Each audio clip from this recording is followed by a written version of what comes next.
रुकिए, बिहार और बंगाल से कुछ ऐसी खबरें आई हैं जिन्हें सुनकर आप भी दंग रह जाएंगे।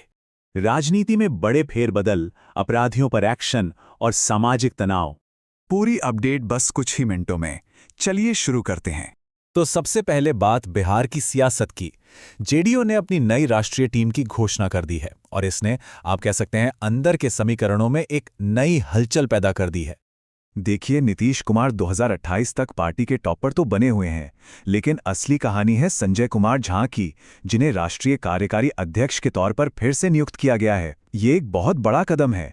झा को एनडीए के अंदर एक अहम कड़ी माना जाता है और उनका इस पद पर बने रहना ये दिखाता है कि गठबंधन को स्थिर रखने की एक सोची समझी रणनीति पर काम हो रहा है।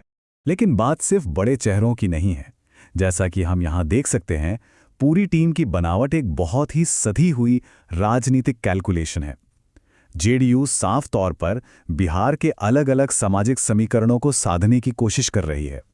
लवकुश समाज से लेकर दलित और मुस्लिम समुदाय तक ये पार्टी के कोर वोट बैंक को मजबूत करने की एक साफ रणनीति है। अब एक तरफ जेडीयू में ये सब चल रहा था तो दूसरी तरफ बिहार के मुख्यमंत्री सम्राट चौधरी भी कुछ बड़े कदम उठा रहे थे। उनके हाल के दिल्ली दौरे ने, आप कह सकते हैं, अटकलों का बाजार गर्म कर दिया है।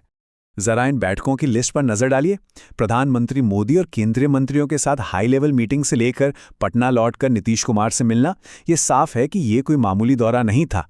ये रणनीतिक रूप से तय की गई बातचीत लगती हैं, जो शायद बिहार के भविष्य के प्रोजेक्ट्स और राजनीतिक समीकरणों को एक नया आकार देंगी। वैसे तो सीएम सम्राट चौधरी ने कहा कि वो विकास की बात करने दिल्ली गए थे, लेकिन सियासी गलियारों में इसके कई और मतलब निकाले जा रहे हैं। क्या ये केंद्र से ज्यादा फंड लाने की कोशिश है, या फिर 2025 विधानसभा चुनाव से पहले पार्टी में अपनी पकड़ मजबूत करने का एक कदम? भाई, इन बैठकों का जो समय है और इनमें जो लोग शामिल थे, वो बताते हैं कि पर्दे के पीछे जरूर कुछ बड़ा चल रहा है। अब सियासत से हटकर एक ऐसी खबर पर आते हैं जिसने बिहार के सामाजिक ताने बाने पर एक बहुत ही असहज सवाल खड़ा कर दिया है। रोहतास में हुई एक घटना ने पूरे इलाके में तनाव पैदा कर दिया है।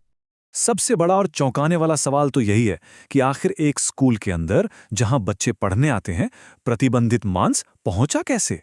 स्कूल परिसर से पूरे 10 किलो प्रतिबंधित मांस मिला, जिसकी बीफ के तौर पर पुष्टि हुई है।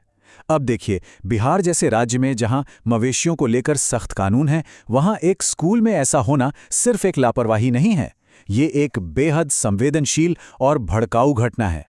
अधिकारियों ने तेजी से एक्शन लेते हुए हेडमास्टर समेत इन 5 शिक्षकों को सस्पेंड कर दिया है। लेकिन ये सिर्फ एक अनुशासनात्मक कार्रवाई नहीं है। ये घटना स्कूल प्रशासन